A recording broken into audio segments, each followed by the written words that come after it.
Boker Tov from Tel Aviv. I am going to be teaching today how to officiate a Jewish life cycle event. I love the quote from Rav Kook that I think is so relevant, not only to this assignment, but PRS in general. Hachadosh it kadesh, that innovation will be sanctified. And so when thinking about teaching how to teach life cycle officiating life cycle event,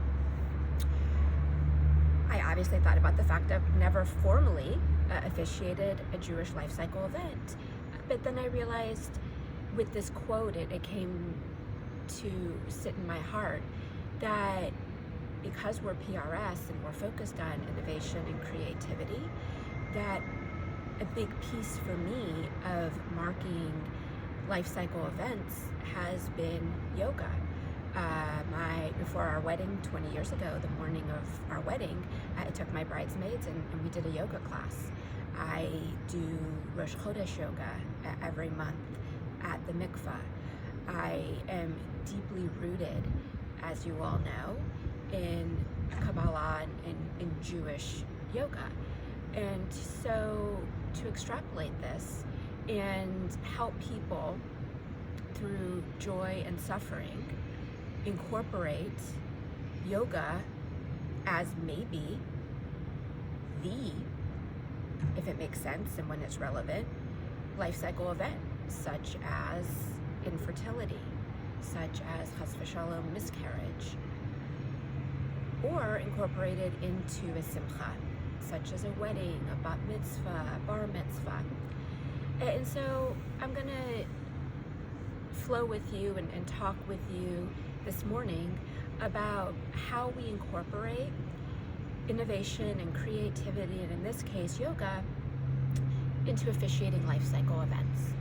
And what I'm teaching is a standalone, but I think pieces of this can be incorporated into any life cycle event. So the type of yoga that I teach, I was certified as a yoga instructor during COVID because, why not? But I didn't feel led, as my Christian friends would say, to teach until I trained last summer with Rabbi Udi Golanzi, who wrote Kabbalah Yoga. So many of the phrases and actual asanas, the poses, are taken from Kabbalah Yoga, which I'll indicate that the basis of a lot of Kabbalah Yoga is Sefer Yetzirah, which will also come up. Some Tanya, which I also study with Rabbi Golanzi, and then my amalgamation. So why Kabbalah Yoga? Why Jewish yoga? Why yoga? Many of us have overactive minds. Some may call it a monkey mind, and it's very difficult to quiet the thoughts. We all know we need to be Hineni, but how are we actually Hineni? And for me, the underpinnings of Tanya, with your thoughts, your words, and your actions being aligned, it is the key to being Hineni. And so we'll take a moment and we'll focus on our thoughts. Get all of the ideas out of your mind and come to one central idea, your kavanah, for our time together. In a Jewish ritual officiation, if it's a bat mitzvah, I could suggest maybe the kavanah is simcha. If it's chas v'shalom, a miscarriage, maybe resilience. If it's someone going to the mikvah for infertility, potentially the kavanah is tikva, hope.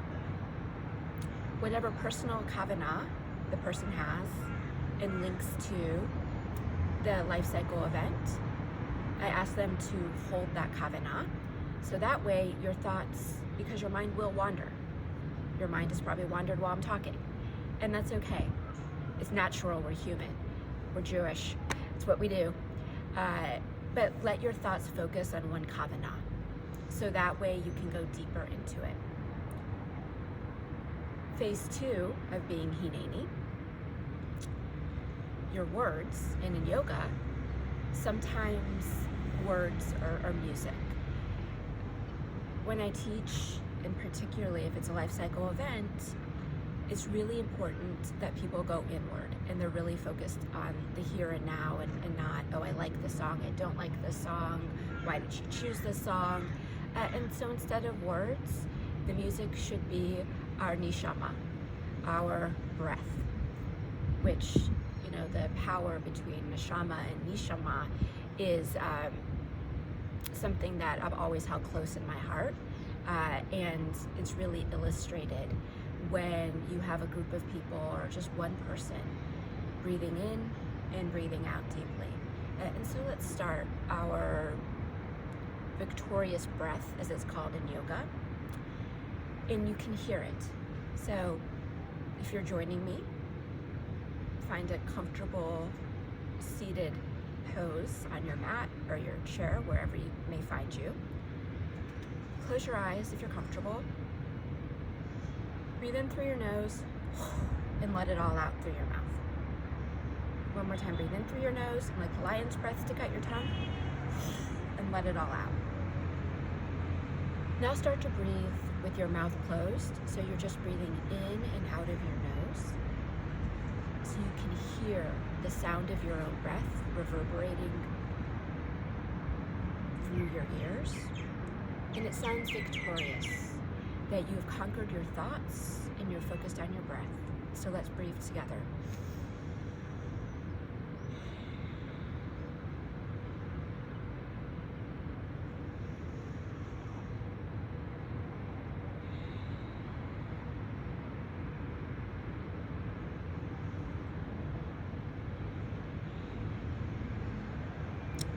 Gently open your eyes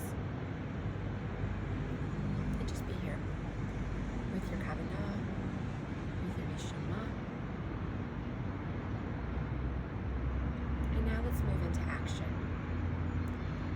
In yoga, that action is an asana, which is a movement, a pose in yoga. There's power in these poses. These poses are thousands of years old.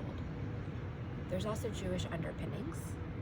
Rabbi Golanzi teaches in Kabbalah Yoga, and other sources comment as well, that Abraham's 7 sons went to the east, and that there's underpinnings of Judaism and Hinduism. Later in the class, we will merge the sefirot and the chakras. And if you look at the middle of the sefirot, they align with the chakras. And we'll talk about how they meet in being. The Kabbalah yoga that I created several years ago, where I've drawn on a lot from my teacher, my mentor, Rabbi Golanzi, when it comes to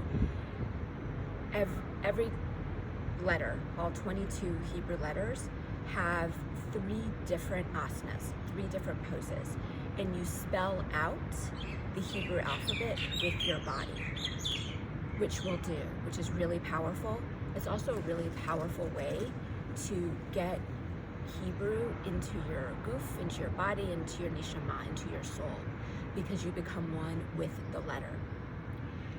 For a life cycle event, the pinnacle of the class can be spelling bat mitzvah with your body. It could be spelling wedding with your body. It could be spelling simcha. It could be spelling tikva, so that you literally embodying your kavanah. It can also be what I'm going to teach today, which is my flow through the sefirot. And in terms of a life cycle event, you can spell out one of the sefirah, this I always want to say library. Sfirot, I'll get there. Sfira, slicha. When I do this morning flow every morning, what I do is I spell Keter, Chukma, Bina, and Dot. I spell out all of those letters, and I also have a specific asana that correlates with each of the sfirot. And then for the other sfirot, an asana, moving through the chakras and then moving back up, which we'll do together. I'll talk about as teaching instead of just teaching students, but teaching rabbinical students how you could incorporate these into life cycle events. You can think about